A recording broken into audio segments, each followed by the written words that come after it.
오늘 우리가 읽은 글은 로마서 15장 20절부터 33절까지 좀 긴 구절을 읽었습니다. 여기에 보면 사도 바울의 선교의 철학, 또 향후 계획, 그리고 성도들을 향한 간절한 부탁이 담겨져 있습니다.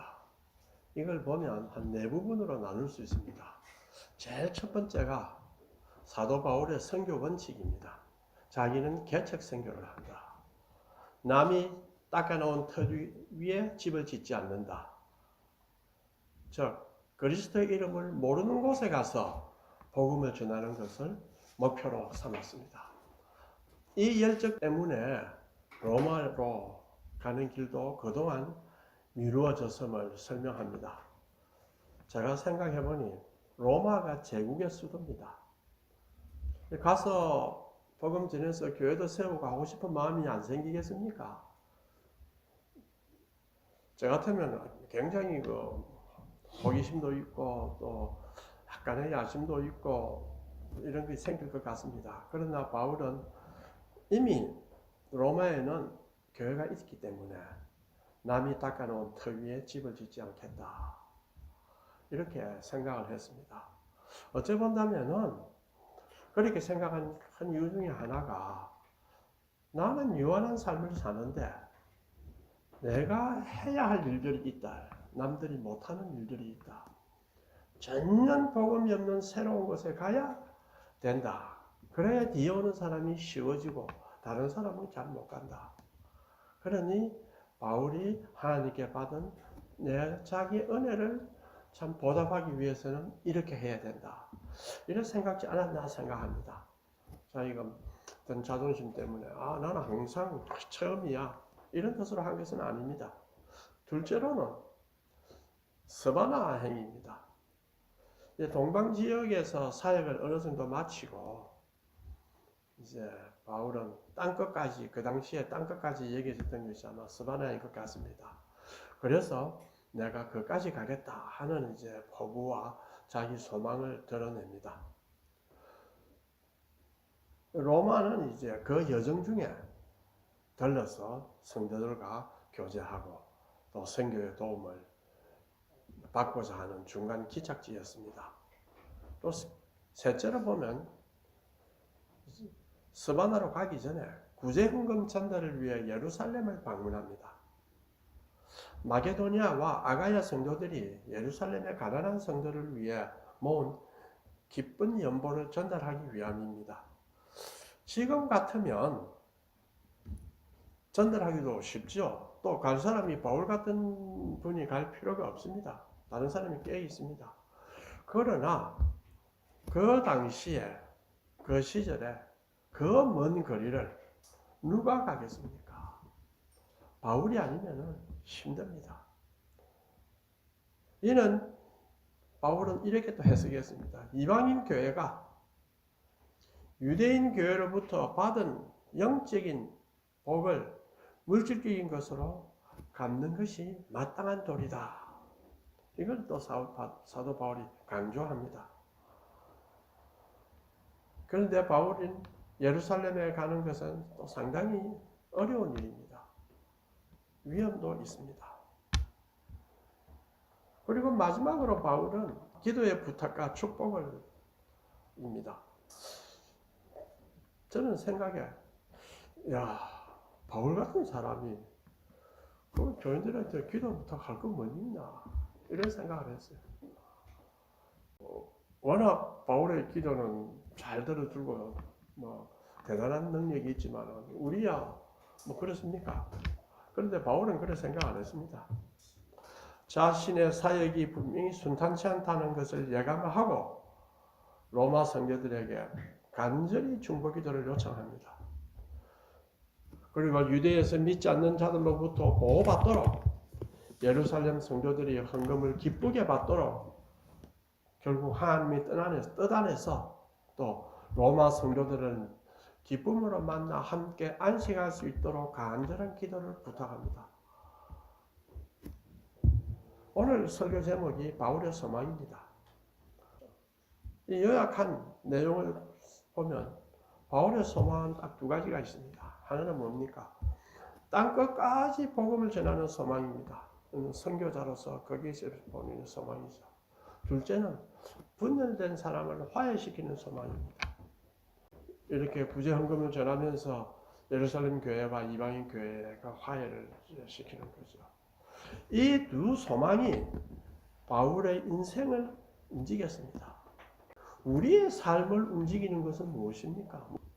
어떤 동력이 우리의 삶을 움직이느냐? 바울은 이 두 소망은 바울 인생을 전체를 움직였습니다. 첫 번째 소망을 봅시다. 땅끝까지 복음을 전하는 소망.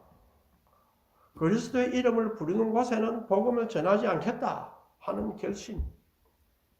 이미 복음이 전해진 곳에서 안주하고 싶지 않다 라고 하는 바울의 철학을 갖고 있습니다. 그는 예수의 이름을 듣지 못한 사람은 없는가? 듣지 못한 지역이 없는가? 거기로 가자. 그래서 바울이 땅끝까지 복음을 전한다 하는 그 개념 속에는 참 우리 같은 사람이 상상하기 힘든, 참으로 자기가 갖고 있는 모든 달란트를 다 쏟아부어야 된다. 이것이 사는 것이고 선교사로 사는 것이다. 막 이렇게 했습니다. 어찌 본다면 우리도 우리 자신을 돌아보아서 내가 받은 달란트가 뭐냐? 거기에 다 쏟아부어야 됩니다. 그러한 열망을 갖고 살아야 됩니다. 바울은 왜 그런 생각을 했습니까? 복음을 왜 그렇게 스바다까지 그 3차 선교 여행으로 이제 가게 되는데 그것까지 얼마나 뭡니까? 사람들은 스바다 갔다 하는 사람도 있고 안 갔다 하는 사람도 있습니다. 갔다고 하는 사람은 클레멘트가 쓴 클레멘트 전서라는 것이 있어요. 거기에 보면 바울은 스바다에 갔다고 이렇게 이야기합니다. 그래서 거기서 선교를 하고 다시 로마에 와서 체포돼서 선교합니다. 처음에 로마에서 예루살렘에서 이제 체포되었다가 로마로 직소를 했어요. 로마 황제에게 나는 로마 시민권자다. 그렇게 해서 로마로 가서 갇힙니다. 사도행전에 나오죠. 거기서 한 2년간 이제 조그만 집을 줘서 약간의 자유로운 생활을 할 수 있었던 것 같습니다. 그래서 거기에서 복음을 전하고 풀려났다가 다시 스바다로 갔다. 이렇게 이야기를 합니다. 이제 그 클레멘트라는 제자는 베드로에게 배웠던 사람입니다. 그래서 아주 사도 바로 밑에 있는 사람이기 때문에 사도 바울이 죽고 난 지 30년 살다가 죽었거든요. 95년도에 죽었습니다. 그래서 그 말을 굉장히 이제 신빙성 있게도 받아들입니다. 그러나 스바다에 교회도 없고 뭐 아무런 증거가 없어요. 그렇기 때문에 뭐 아니다는 사람들도 있습니다. 사도 바울이 그러한 많은 곳까지 가려고 했던 것은 왜 그랬을까? 그것도 한번 우리가 생각해야 됩니다. 천당 가는 사람을 좀 더 많이 모으기 위해서일까? 예수 믿으면 천당 갑니다. 여러분 믿으십시오, 믿으십시오. 이 말을 자꾸 가르쳐서 천당 가는 사람 모으자. 교회를 사람을 많이 모아야 천당 가는 사람이 많아지지 않느냐, 구원받는 사람이 많지 않느냐, 이런 뜻으로 했겠습니까? 복음의 은혜라고 하는 것은 우리를 죄악의 길에서 돌이켜 구원의 은혜와 성령의 충만한 역사를 받아서 복된 삶을 누리게 하는 것이 복음의 은혜입니다. 이것은 사도 바울은 29절에서 그리스도의 충만한 복이라 이렇게 이야기합니다. 어둠의 세력 속에 있는 사람이 어둠에서 벗어나서 성령 안에서 그리스도의 충만한 복을 누리도록 하는 것이 사도로서의 바울의 참 소망입니다. 거기에는 그 마음속에 무엇이 있어야 되겠습니까? 불쌍히 여기는 마음, 또 사랑으로 가득 차는 마음, 이것이 있어야 됩니다. 이것이 없이는, 그리고 또 하나 있다면, 아니 그것이 오히려 가장 큰 동기일지 모르는데, 이 세계는 여러분이 보고 있는 것과 다르다. 여러분은 정상적으로 사는 것 같지만 사실은 여러분은 어둠의 근세에 공중 근세 잡은 자들의 손에 의해서 살고 있다. 모를 뿐이다. 안타깝다. 이걸 내가 가르쳐야 되겠다. 이것을 이 세상에 전파해야 되겠다. 이것이 이제 바울의 생각입니다. 어찌 보면 학자는 내가 이걸 밝혀서 알려야 되겠다. 어머니는 이 자식이 인간 세계가 어떤 것인가 알고 사람이 산다는 게 무언가를 알고 제대로 살 수 있게끔 양육을 시켜야 돼요. 그건 엄마의 사명입니다. 사람마다 각자의 사명이 있습니다. 그러나 바울은 사도로서 주님께 받았던 새 세계, 새로운 존재가 되는 것을 전파해야 된다. 그 마음속에 엄청난 열망과 제 생각에는 동정심, 그 다음에 살아가고 싶은 마음, 이것이 가장 차 있었습니다. 복된 삶이란 무엇입니까? 그리스도의 충만한 복을 누리도록 산다는데 그 복된 삶이 뭐냐? 죄에서 돌이켜 하나님과 화목하게 되고, 둘째는 성령 안에서 새로운 삶을 누린다. 이게 복된 삶입니다. 그게 뭘까? 지난 시간에 팔복 속에 잘 나타나 있다. 팔복을 봐라. 예수님이 복 있는 사람이 무엇인가 이야기했지 않습니까?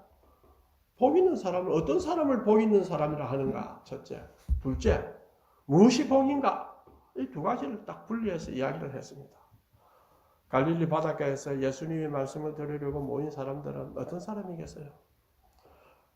각자 이 땅에서 소외된 사람, 어떤 형태로, 또 친구 관계, 가족 관계, 일 관계로 아주 고통당하는 사람, 물질적으로도 아주 피폐한 사람, 영적으로 영혼이 피폐함을 느끼고 있는 사람, 복을 받고 싶다. 제가 장남으로 태어났어요.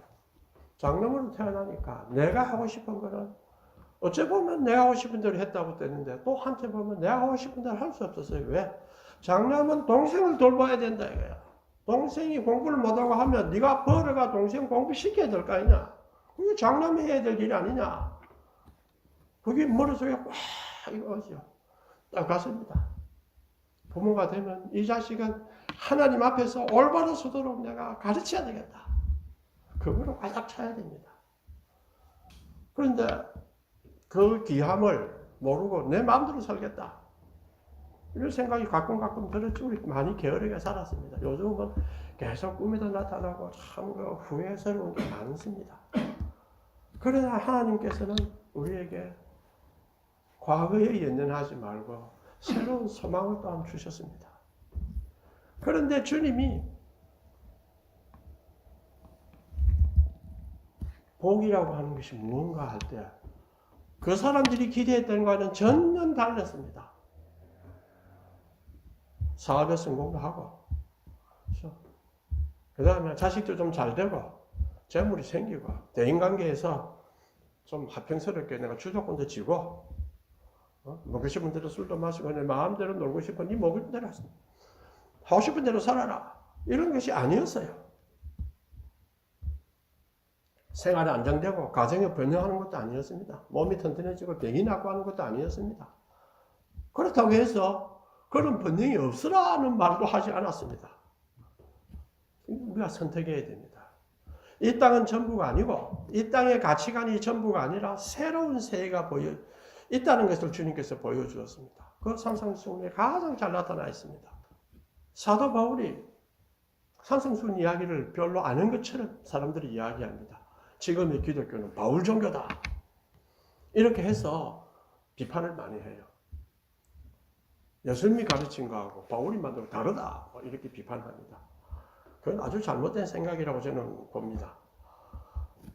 바울은 이미 산상수훈에서 말하는 걸 다 전제를 했어요. 이것이 복이라는 걸 다 전제를 했습니다. 그것을 이제 공동체를 만들어서 주님을 머리로 삼은 교회 공동체에서 그걸 실천하고 깨달아가는 그걸 바울이 많이 가르쳤죠. 이미 그걸 자세히 분석하면 산상수훈에서 말한 그걸 바울이 가르친 것입니다. 그런데 직접적으로 그걸 다 강조 안 했다고 바울 종교다 어떻다 하는 것은 아주 잘못된 생각입니다. 예수님께서 축복에 대해 보여주시는 말씀은 아까 말씀드린 두 개입니다. 두 가지입니다. 어떤 사람이 복 있는 사람이냐? 어떤 사람이 복 있는 사람이냐?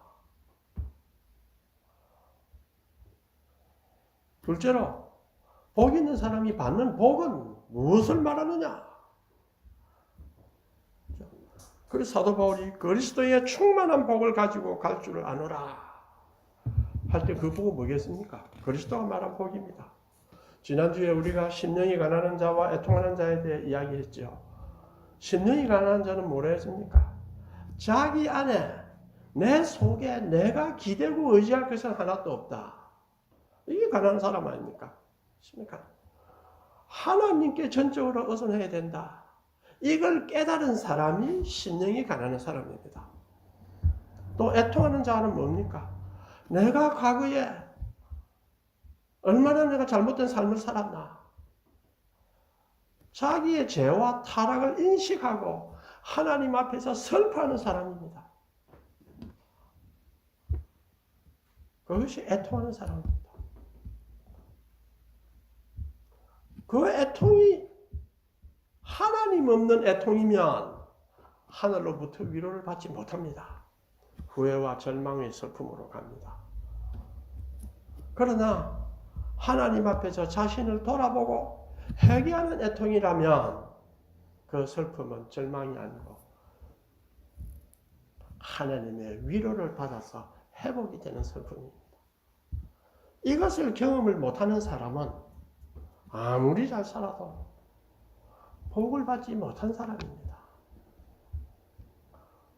오늘 저는 또 두 종류의 복 있는 사람을 이야기하려 합니다. 한 사람은 온유한 자와 한 사람은 의에 주리고 목마른 자입니다. 온유한 자라 무슨 말이냐? 헬라어로 보면 프라우스. 힘이 없어서 참는 사람이 아닙니다. 힘이 없거나 소극적이어서 참는 사람이 아니라 힘이 있어도 하나님께 맡기며 절제하는 사람입니다. 온유한 사람이라는 것의 핵심은 힘이 있거나 없거나 이것이 문제가 아니라 고도의 가치를 바라보고 그걸 향유하고 싶어하는 마음이 있기 때문에 자신을 절제하는 사람입니다. 이건 온유한 사람입니다. 하나님을 듣는 사람입니다. 하나님을 도구로 삼아서 하나님 뭐 주십시오 요구하고 욕심이 가득 차서 욕심으로 자기 걸 챙기려고 하는 그런 사람은 전혀 온유한 사람이 아닙니다. 하나님이 주신 참된 가치를 생각하니까 하나님의 말씀을 듣고 하나님 앞에서 자기 힘을 절대화하지 않고 분노와 욕망을 절제하는 사람입니다. 이것이 온유한 사람입니다. 구약에서 대표적인 인물이 누굽니까? 모세입니다. 모세는 약한 사람이 아니었죠. 그는 지도력도 강했고 분노도 있었습니다.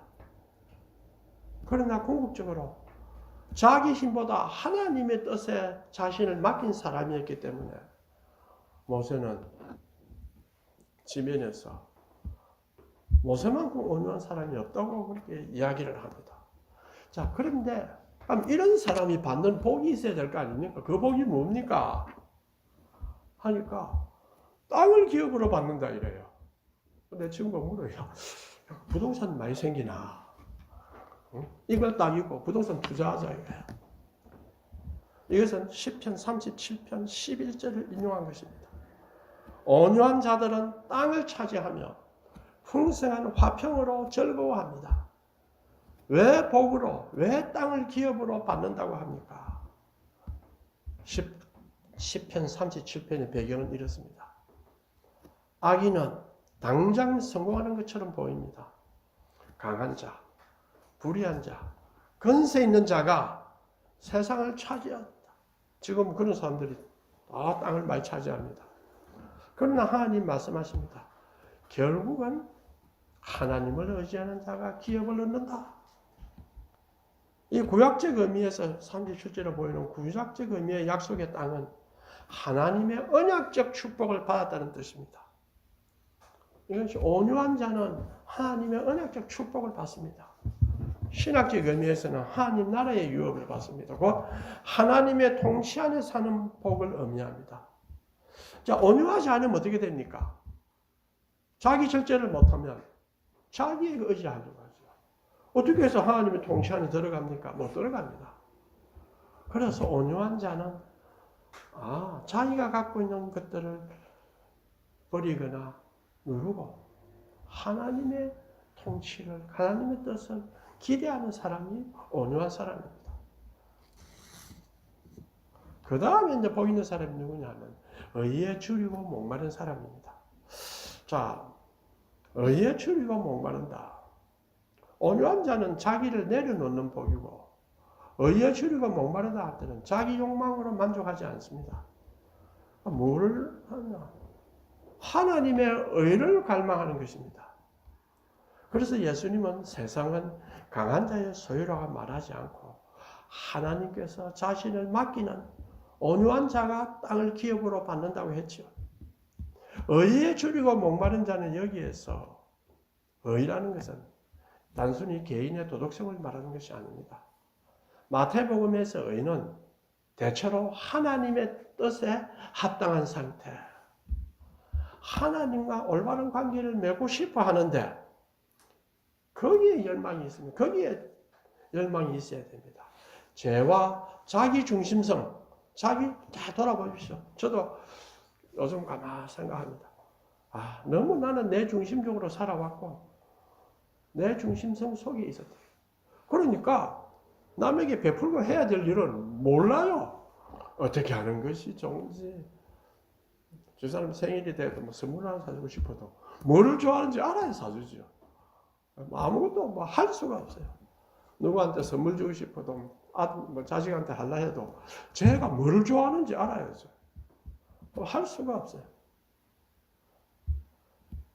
이제 깨달아가는 것이 이 내 중심성에서 하나님과의 바른 관계로 내가 가야 되겠다. 그래 지금 가서 마누라가 뭐를 좋아하는지 우리 딸이 뭐를 좋아하는지 생각하려니까 머리가 아파. 그래서 제가 좀 다른 방식으로 해야겠다. 하나님 다른 방식으로 하도록 가르쳐 주십시오. 둘째로는 뭐냐면 삶의 거룩함을 갈망합니다. 내 삶이 하나님의 뜻에 맞게 변화되기를 갈망합니다. 단순히 착하게 살아라는 수준이 아닙니다. 나는 정말로 하나님 뜻대로 살고 싶다는 갈망입니다. 하나님 나에게 무엇을 원하십니까? 알려주십시오. 그 다음에 세 번째가 있습니다. 세상의 정의와 회복입니다. 성경의 의는 개인 윤리에만 머물지 않습니다. 억울한 자가 보호도 받고 약자가 짓밟히지 않고 불의가 바로잡히는 하나님 나라의 질서까지 포함합니다. 하나님의 뜻이 내 삶과 세상 속에서 이루어지는 이 갈망하는 마음이 있어야 합니다. 그러면 주님은 하나님의 의를 갈망하라 이렇게 하면 되는데 무슨 어떤 용어를 썼습니까? 줄이고 목마르다는 용어를 썼어요. 그래서 줄이고 목마르다 이게 무슨 용어입니까? 생존의 용어입니다. 배고픔과 목마르면 있으면 좋고 없으면 뭐 됐다 하는 선택사항이 아닙니다. 먹을 것이 없으면 죽습니다. 물이 없으면 다 죽습니다. 그래서 주님은 이야기해요. 복 있는 사람은 어떤 사람이냐? 돈에 굶주린 사람이 아니다. 성공에 목마른 사람이 아니다. 하나님의 의 없이는 못 사는 사람이다. 그래서 그걸 표현하려고 줄이고 목마르다는 표현을 했습니다. 예를 들어 봅시다. 하나님, 난 이대로 살 수 없습니다. 제발 내 삶이 바뀌길 원합니다. 또 이 세상이 이렇게 불의해서는 안 됩니다. 내가 어쨌으면 좋겠습니까? 라는 이런 갈망입니다. 이런 갈망이 있어야 된다는 것이죠. 그 사람이 복 있는 사람입니다. 그렇다면 이 세상에 잘 살고 할 줄 아는 거는 돈 잘 벌어가. 이거 잘 벌면 마음대로 쓰는 거야. 술과 여자 온갖 데 씁니다. 또 권력을 더 쟁취할 것, 돈 더 벌려고 할 것. 옛날에는 하도 못 살 때는 돈이 좀 있었으면 이럴 때 있었죠. 그런데 가만히 지금 생각해 보니까 밥을 먹을 수 있다는 것은 눈을 뜰 수 있다는 소리입니다. 눈을 뜨면 무엇을 봐야 되겠습니까? 하나님의 뜻이 이루어지는가를 볼 수 있는 능력을 갖춘다는 뜻입니다. 그렇다면 또 한편으로는 저 사람들은 얼마나 어리석은 사람이냐. 불과 얼마 후에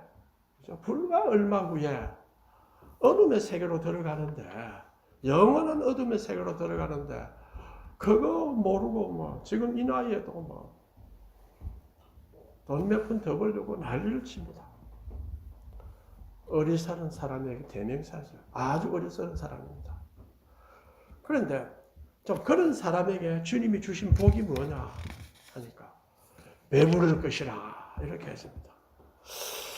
이 참 처음에 의에 줄인다 하니까 배부른다 그럴듯하다 했는데, 그래도 의에 줄였으니까 뭐뭐서로 배부를 것이다 이렇게 해도 안 합니다. 그건 너가 알아서 해라 하는 뜻인 것 같아요. 배부르다고 해서 지금 당장 다 채워진다는 뜻은 아닙니다. 또 그렇게 말씀 안 하셨어요. 반드시 채워질 것이다 라는 약속입니다. 이 배부르면은 세 가지 차원이 있습니다. 첫째 차원은 뭡니까? 현재 차원입니다. 하나님은 우리에게 말씀을 주시고 성령을 통해서 또 공동체를 통해서 또 내 자신이 변해갑니다. 그렇죠? 제가 개척교회 할 때 저 자신을 돌아켜 볼 때 많이 변했죠. 성경도 많이 알지 못했고 믿는다는 게 무언가도 잘 몰랐고 잘 안다고 생각했죠. 교회 가면 선생님이고 다 안다고 생각했던 내가 그 당시에는 너무나 몰랐다 이거예요. 이제 좀 변했다. 이 변해가는 과정, 이것이 현재적 배부름입니다. 현재적 배부름. 그 다음에 점진적 배부름이 있습니다. 이것은 뭐냐? 성화의 과정입니다. 조금씩 내 삶이 하나님의 뜻에 맞게 이제 변해가고 있습니다. 우리 개척교회 할 때하고 지금하고 많이 변했죠. 우리 자신을 한번 보십시오. 제가 또 제 자신을 볼 때도 변했고 또 여러분을 볼 때도 많이 변했습니다. 그 말은 성경이 가르치는 하나님의 세계는 아주 넓은 건데 너무나 사람은 단순하게 생각했어요. 아마 그래서 그걸 단순하게 배웠습니다. 왜 단순하게 가르치지 알죠. 믿으면 구원받는다. 나머지는 성화다. 그래 빨리 안 변하는 거는 시간이 걸리면 된다. 안심해라. 넌 천당 간다. 이렇게 배워오니까 성경의 깊이를 알 수가 없었습니다. 그 다음에 이제 종말론전 완성입니다. 궁극적으로 하나님이 완성할 때 의가 완전히 이루어집니다. 불의가 끝나고 하나님의 공의가 충만해지는 것입니다. 자, 그 종말론전 완성은 미래적인 것만은 아닙니다. 미래에서 옵니다. 우리에게 소망을 주기 때문에 이 소망이 그 종말론전 완성을 이 땅에서 실현하도록 하는 생각을 갖게 해줍니다. 왜? 미래에 완전히 이루어진다면 그때까지 내 기다리면서 살 거 있나? 좀 당겨서 살자. 미래에 이루어질지도 모르고 안 이루어질지도 모른다. 이런 생각을 하면 당겨서 산다는 말에 의미가 없어요. 그럼 미래는 확실하다 이렇게 생각하면 그걸 당겨서 지금 살자. 이렇게 할 수 있습니다. 주님은 우리에게 너는 무엇에 굶주려 있는가? 사람은 다 무엇을 갈망하며 삽니다. 그런데 너는 무엇을 갈망하느냐? 남에게 인정받는 거냐? 성공하는 거냐? 권력이냐? 어떤 안정이냐? 등등이 있을 것입니다. 우리 같은 경우에는 우리가 또 갈망하는 것이 있습니다. 우리 자녀들에게 또 나 자신에게 하나님 최소한 이건 좀 주십시오. 다 있죠. 다 있습니다. 저도 자꾸 아프니까 건강을 좀 주십시오. 하죠. 그러나 더 중요한 것은 하나님의 뜻을 갈망하는 사람이 그것이 진짜 가치 있는 갈망이고 진짜로 복 있는 사람이다. 세상의 욕망은 아무리 채워도 다 흙이지만은 하나님의 의를 갈망하는 자는 결국 배부를 것이다. 이런 뜻입니다. 이것이 성령의 은혜로 사는 삶입니다. 그런데 만약에 우리에게 이러한 갈망이 없다면 우리는 성령의 은혜로 산다고 할 수가 없습니다. 이러한 갈망이 있다는 것은 이루어지지는 않더라도 아직 우리가 하나님의 은혜에 살고 있다는 표식입니다. 자, 이렇게 보면 복은 소유가 아닙니다. 하나님 나라 안에서 새롭게 살아가는 존재의 방식입니다. 그래서 바울이 복음을 전하는 이유는 뭐냐? 듣는 자에게 네가 살고 있는 존재의 방식이 잘못됐다. 그것을 바꾸라. 왜 어리석게 어둠 속에서 살면서 제대로 산다고 생각하느냐? 고쳐라. 이 새로운 존재 방식을 전하는 것이 복음을 전하는 겁니다. 우리가 한글교회를 하면서 우리 자신도 좀 더 변해야 되겠죠. 복음을 전하고 개척교회를 하는 이유가 뭐 있습니까? 이 존재 방식을 새롭게 바꾸어라. 예수님이 말한 복이 무언가를 깨달아라. 복 받는 사람이 되라는 거예요, 우리 보고. 참으로 복 받는 사람이 되라. 그리고 그 복을 전해라. 많은 참 불쌍한 사람이 많다. 예수님이 말한 참된 복은 참된 복이 무엇인가를 알리고 참된 세계의 모습이 무엇이며 어떻게 추구해야 되는가를 알려줍니다. 그리고 우리 스스로 변화를 받아서 그것을 다른 사람에게 보여주어야 그 사람들이 성령 안에서 또 우리가 성령 안에서 복된 삶을 살 수 있게 됩니다. 두 번째, 바울은 교회를 화평하게 하는 소망이 있었습니다. 이 바울에게 또 하나의 큰 소망입니다. 화평자. 예수님이 화평하게 하는 자는 내가 화평하게 하기 때문에 하나님의 아들이라는 뜻이 아닙니다. 우리는 하나님의 자녀이기 때문에 화평하게 하는 사람입니다.